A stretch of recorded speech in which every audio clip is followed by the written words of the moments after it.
reaction are you getting on the doorstep in Southport?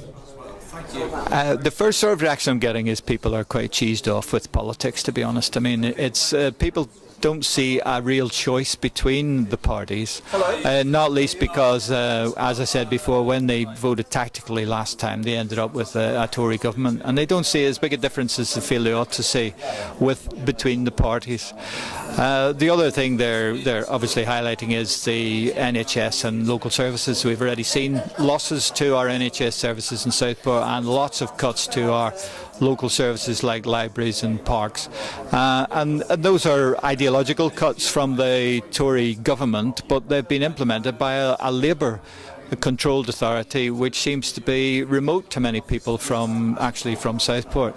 And then finally, I would say they're concerned about the potential loss of green belt and green spaces to speculative development, building of houses, when we should be concentrating on creating good quality social housing and using our brownfield sites in order to provide that for people. I noticed when we had the panel before, where all 6 candidates were in this room, you weren't convinced of the argument of Southport leaving Sefton.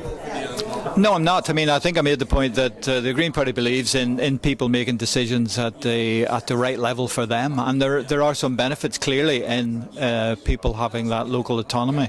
But at the minute, we have such other pressing needs. I don't think that Southport out of Sefton is a priority.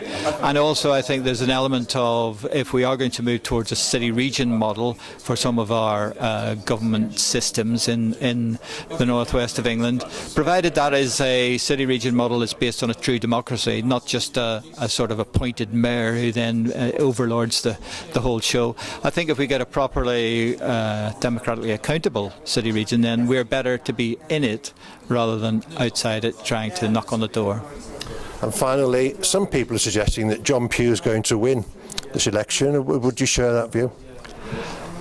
I really don't know who's going to win. I think the problem for Lib Dems at the moment across the country is that they've set themselves up to go into government with anyone, and I think that's a very strange position to adopt.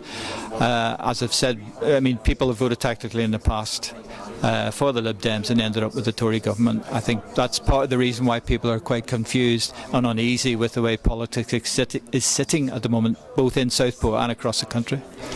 Would you be upset if you came last?